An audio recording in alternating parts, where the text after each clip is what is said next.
23 million girls यानी कि 2.3 crore girls हर साल स्कूल से ड्रॉप आउट हो जाती हैं, स्कूल जाना बंद कर देती हैं क्योंकि वहां इनएडिक्वेट मेंस्ट्रुअल हेल्थ फैसिलिटीज हैं।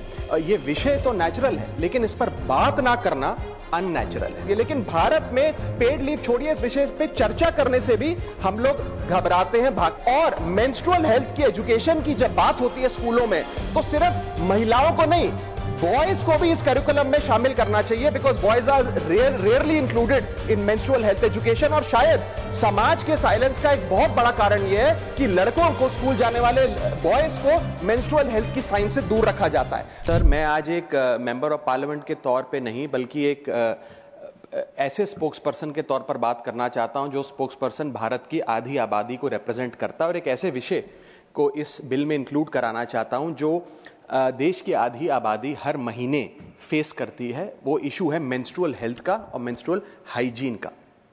सर, समाज में इस विषय को जानते सब हैं लेकिन बात करने से कतराते हैं, और हमारे समाज ने मेंस्ट्रुअल हेल्थ और मेंस्ट्रुअल हाइजीन के इस इशू को साइंस का इशू नहीं बल्कि साइलेंस का एक इशू बना दिया है, और ये एक नेचुरल बायोलॉजिकल प्रोसेस को एक सोशल टैबू में तब्दील कर दिया है। सर, ये विषय तो नेचुरल है लेकिन इस पर बात ना करना अननेचुरल है।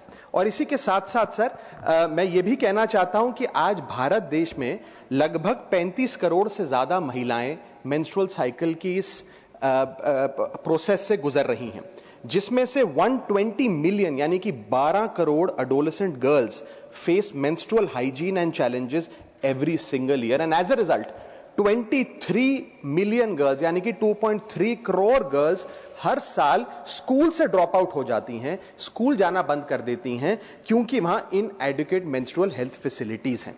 Sir, lack of sanitation and lack of access to menstrual products के चलते हमारी बेटियां ऑन एन एवरेज 60 दिन साल में स्कूल मिस करने को मजबूर होती हैं, और वर्किंग महिलाएं महीने में 2 से 5 दिन अपना ऑफिस मिस करने को मजबूर होती हैं। सर, हम एक ऐसे देश में रहते हैं जहां शराब और सिगरेट तो खुलेआम बेची जाते हैं लेकिन सैनिटरी पैड को अखबार में लपेट के दिया जाता है जैसे कि आप कोई इलीगल प्रोडक्ट खरीद रहे हो या इलीगल प्रोडक्ट का एक्सेस पा रहे हो। पीरियड नेचुरल है लेकिन स्टिग्मा उसके अराउंड जो है वो अननेचुरल है। साइंस नेचुरल है लेकिन उसके अराउंड साइलेंस अननेचुरल है। मेंस्ट्रुएशन बायोलॉजी है लेकिन इस प्रकार की सोच जो मिसोजिनी है वो एक आइडियोलॉजी है। सर, और मैं इससे संबंधित 5 विषय उठाना चाहता हूं जो इस बिल में शामिल किए जाएं। मेरा पहला मुद्दा है कि मेंस्ट्रुअल हेल्थ और हाइजीन एक विमेन्स इशू नहीं, एक पब्लिक हेल्थ का मैटर है। सर, एक सर्वे बताता है कि मेंस्ट्रुअल हाइजीन के चलते लगभग 91.7% महिलाएं किसी न किसी प्रकार की एक बीमारी का शिकार होती हैं जिसके चलते वे डॉक्टर के पास नहीं जा पाती हैं क्योंकि एक सोशल स्टिग्मा इसके अराउंड अटैच कर दिया गया है और फीमेल डॉक्टर्स की कमी रहती है। सर, पीरियड और मेंस्ट्रुअल साइकिल के चलते 3 प्रकार की बीमारियां महिलाओं में देखी जाती है। पहली है रिप्रोडक्टिव ट्रैक्ट इंफेक्शंस, दूसरी है increased risk of cervical cancer, और थर्ड है सर यूरिनरी ट्रैक्ट इंफेक्शंस। इन इंफेक्शंस को ना असेस किया जाता है और ना इन बीमारियों का इलाज किया जाता है क्योंकि ये एक सोशल टैबू और स्टिग्मा हमारे देश में बन गया है।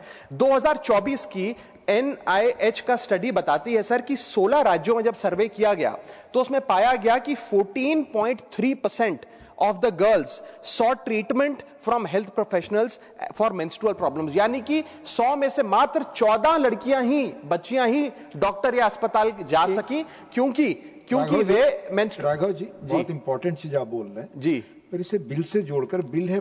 मैं सर इसमें अभी आने वाले समय में रिकमेंडेशंस दूंगा, मैं एक एक करके आ रहा हूं। मैं बिल्कुल जोड़ूंगा, बिल्कुल मैं भली भांति जानता हूं क्या विषय है सर बिल का, अब चिंता ना करें, मैं जोड़ूंगा। इसी के साथ साथ सर 3-4 प्रकार की अहम बीमारियां हैं जो मेंस्ट्रुअल साइकिल जो महिलाएं जिस दौर से गुजर रही होती हैं उनमें देखी जाती है, जैसे कि एंडोमेट्रियोसिस, PMDD, PCOS, और ये तमाम बीमारियां अनडायग्नोज रह जाती हैं क्योंकि इनसफिशिएंट क्लिनिकल ट्रेनिंग है और इसे एक टैबू माना गया है। दूसरा विषय है सर, ये विमेन्स इशू नहीं बल्कि एक एजुकेशन का इशू है जिसके चलते 60% बेटियां अपने पीरियड्स के दौरान स्कूल से एब्सेंट हो जाती हैं या स्कूल छोड़ने पर मजबूर हो जाती है, और खास तौर पे ये रूरल एरियाज के स्कूल्स में देखा जाता है। सर, टॉयलेट होना एक चीज है लेकिन यूजेबल टॉयलेट होना एक और चीज है, इसमें बहुत फर्क है। और यदि टॉयलेट में पानी नहीं, प्राइवेसी नहीं, सोप नहीं, डिस्पोजेबल बिन नहीं और सैनिटरी पैड्स नहीं, तो वो टॉयलेट नहीं, मात्र एक कमरा है।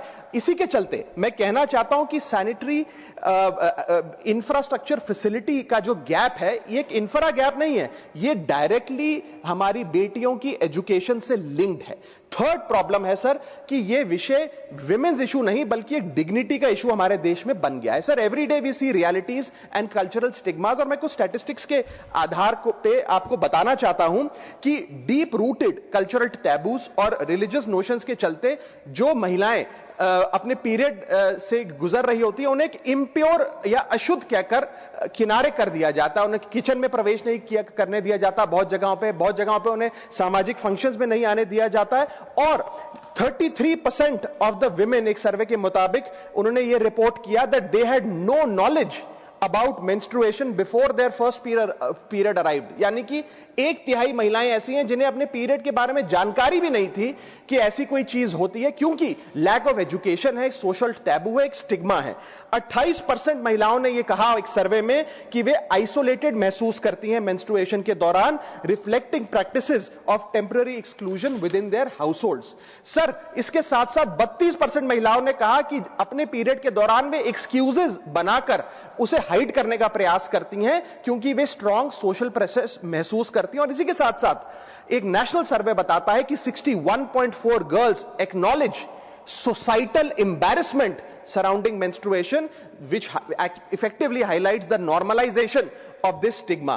सर ये एक बायोलॉजिकल रियलिटी है जिसे हम लोगों ने एक सोशल शेम में तब्दील कर दिया है और साइंस को साइलेंस का विषय बना दिया है। सर आज मुझे लगता है कि स्थिति ऐसे बन गई है कि मेंस्ट्रुएशन बायोलॉजी से ज्यादा मोरालिटी का विषय बनता जा रहा है। मेरा चौथा पॉइंट है, ये विमेन्स इशू नहीं, अफोर्डेबिलिटी का इश्यूज है। सर सरकार ने एक अच्छा कदम ये उठाया कि सैनिटरी नैपकिंस पर जीएसटी समाप्त कर दिया ताकि सैनिटरी नैपकिंस को अफोर्डेबल बनाया जाए। लेकिन इसके साथ साथ कई इस प्रकार के मेंस्ट्रुअल प्रोडक्ट्स हैं जैसे कि टैम्पॉन्स, मेंस्ट्रुअल कप्स एटसेट्रा, जिन पर आज भी जीएसटी लगता है। और इसके साथ साथ सैनिटरी नैपकिंस और इन प्रोडक्ट्स को बनाने में जो रॉ मटेरियल यूज होता है जैसे कि एब्जॉर्बेंट पॉलीमर्स, टिश्यूज, ग्लूज और नॉन वोवन फैब्रिक, इन सब पर आज भी जीएसटी लगता है, जो मुझे लगता है समाप्त होना चाहिए।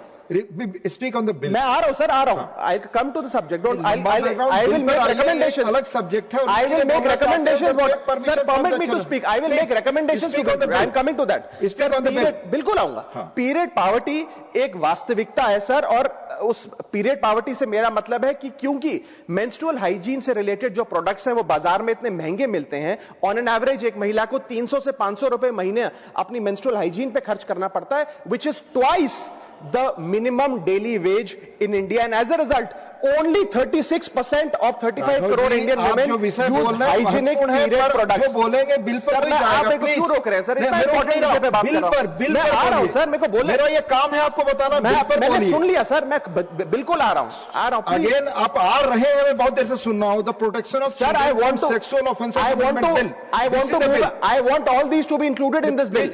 You speak on the bill. Yes, it concerns our women, our daughters, and I want this to be included in the bill. Come on that.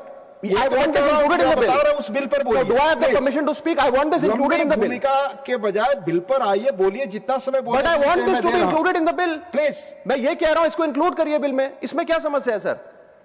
मैं ये बड़ा गंभीर विषय है, मैं चाहता हूं इसे बिल में जोड़ा जाए। विषय पर बोलना चाहते हैं ना सर? मैं चाहता हूं इसको बिल में जोड़ा जाए। बोलने दीजिए ना, बार-बार रोकेंगे, मेरा फ्लो रोक नहीं रहा हूं मैं। आप शुरू से अब तक अपने बोलने के 10 मिनट में आपने 8 मिनट तक पृष्ठभूमि बताई। मैं आपसे यही आग्रह कर रहा हूं कि भूमि बताने के बाद ही 8 मिनट नहीं, आप 12 मिनट बोलिए, बिल पर बोलिए। अच्छा चलिए, सब्जेक्ट पर बोलिए। बिल्कुल प्लीज। सर, पीरियड प्रोडक्ट्स एक लग्जरी नहीं है, वो एक लाइफस्टाइल चॉइस नहीं है, वे एसेंशियल गुड्स हैं। और पांचवा पॉइंट और आखिरी पॉइंट, ये विमेन्स इशू नहीं सर, ये फ्रेमवर्क का इशू है। जैसे 25% स्कूलों में बेसिक सैनिटेशन सर्विस नहीं है, 46% स्कूल्स में हाइजीन सर्विस जैसे कि सोप और रनिंग वाटर नहीं है, और लगभग 40% स्कूल्स में covered beans for disposable sanitary napkins नहीं है। सर मैं बस एक बात कहना चाहता हूं कि Spain, Japan, south Korea, Indonesia जैसे बड़े देशों में पेड लीव्स मिलती हैं 1 to 3 डेज पर मंथ उन महिलाओं को जो अपनी मेंस्ट्रुअल साइकिल से गुजर रही होती है। लेकिन भारत में पेड लीव छोड़िए, इस विषय पे चर्चा करने से भी हम लोग घबराते हैं, भागते हैं। इसलिए मैं 6 स्पष्ट सुझाव इस बिल में इंक्लूड करने के लिए इस सदन में रखना चाहता हूं। मेरा पहला सुझाव है कि हर स्कूल और कॉलेज, वर्कप्लेस और पब्लिक इंस्टीट्यूशन में फ्री सैनिटरी पैड्स और फंक्शनल टॉयलेट्स बनाए जाएं। दूसरा, schools, anganwadi centre, public health care centre और आशा नेटवर्क्स के जरिए अफोर्डेबल या फ्री मेंस्ट्रुअल प्रोडक्ट्स घर घर में पहुंचाए जाएं। रॉ मटेरियल्स जो हैं, जो मेंस्ट्रुअल प्रोडक्ट्स को बनाने में इस्तेमाल होते हैं, उन पर भी जीएसटी समाप्त किया जाए। और मेंस्ट्रुअल हेल्थ की एजुकेशन की जब बात होती है स्कूलों में, तो सिर्फ महिलाओं को नहीं, बॉयज को भी इस करिकुलम में शामिल करना चाहिए, because boys are rarely included in menstrual health education. और शायद समाज के साइलेंस का एक बहुत बड़ा कारण यह है कि लड़कों को, स्कूल जाने वाले बॉयज को मेंस्ट्रुअल हेल्थ की साइंस से दूर रखा जाता है। पांचवा सुझाव, मेंस्ट्रुअल वेस्ट मैनेजमेंट के लिए नेशनल फ्रेमवर्क बनाया जाए ताकि सेफ और इन्वायरमेंटली रिस्पॉन्सिबल डिस्पोजेबल सिस्टम्स हो।